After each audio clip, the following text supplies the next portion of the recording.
My yard quickly became the talk of the neighborhood when I busted out the Husqvarna Automower 430X. Sometimes, just because I could, I would have my robot lawnmower going and I would sit in my rocking chair and sip some lemonade while I watched all of my neighbors painstakingly mow their yard in the 90-degree heat while I was doing nothing. It was blissful. The Husqvarna Automower 430X exceeded my expectations for what an automower could do. In total, we live on an acre of land, and that includes our house, our driveway, our garage. So this can handle 8/10 of an acre, so that was perfect for us, with a 45% of a slope. So we have a little bit of a slope in our front yard, and it had absolutely no trouble. Straight out of the box, you're going to have a little bit of work to do, but this is the most work you're going to have to do for the automower the entire summer. So you or a Husqvarna rep, you could hire this out if you wanted to, have to lay the boundary wire and the guide wire. The boundary wire is what goes around your property or where you want the automower to mow. The guide wire is what goes through your yard to give the automower a sense of the easiest, quickest, fastest way back to the charging dock, just to make it go a little bit smoother. So because this was not a permanent staple in our home, this was a test automower for us, we opted just to lay the boundary wire and the guide wire on top of the grass, but you are able to trench this down. I think it can go in 6 inches, and that is what we would recommend doing. By putting it on top of the grass, it does everything it needs to do. There's no difference. But when we would go through and we would weed eat, we would occasionally catch the wire and we would have to go back and splice it together. So it's not the end of the world, but it is a little bit of a pain to do that. If this was a permanent feature in our home, we would absolutely trench this so that we never have to think about the wire again and you don't have to see it. Once this starts mowing, when I tell you I was skeptical, I was skeptical. It just starts going in every which way. You're used to seeing those very methodical up and down cross lines, and it's very, everybody's very about their yard. The automower's not going to give you that. So keep that in mind if that's something you have to have.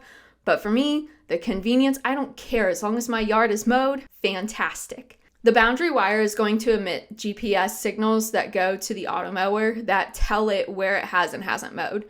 So it's going to just kind of zigzag all around your yard, but it will get all of it done, I promise. So the first time we got this out of the box, the yard had gotten pretty tall. We knew it was coming. So I just let it run pretty continuously for like a week straight.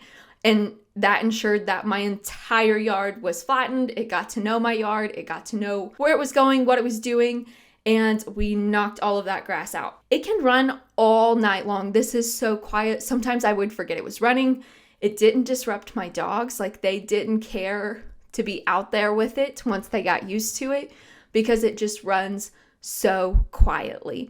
So you're going to be a little bit skeptical of the way that it zigzags and looks, but I promise it's going to get your yard done and it's going to do a great job. The 430X even has a sensor where when it encounters maybe some taller grass, maybe you have a little bit of a wet spot in your yard, it will go ahead and start cutting in a circle. It'll spot mow and it will knock down all of that taller grass versus just kind of putting a line through it until it could get all the way through. Maintaining the 430X is so easy. I don't have to change the oil. I don't have to add gas to it. I don't even have to put it on the charger because it takes itself to and from the charger as it needs it. All I have to do is every 4 to 6 weeks, replace the blades on it. And I have to go buy new blades and I have to make sure that the automower's off, flip it over, and change out the blades with a Phillips head screwdriver. It takes a couple of minutes and then I put it back on its stock and it's good to go. You're going to be curious, how long can this thing go? How long is it going to mow before it needs a charge? In our experience, it would run for about 2 hours and then have to go charge for an hour. So that wasn't too bad. And again, I literally had to do absolutely nothing for it. It would just take itself to and from the charging base and just go back and keep doing its job. Overall, we were really, really impressed with this. We were skeptical at first. We did not think this was going to work, especially after the first couple days we saw some of the lines. It was like, there's no way, but it did. I swear it did. We tested this the entire summer last summer and we never had to mow our yard manually. To learn more about the Husqvarna Automower 430X, be sure to check out my full review written down below, and we have a link down below for you to check this out as well. As always, thank you so much for watching. Be sure to stick with ZDNET for all things innovative tech.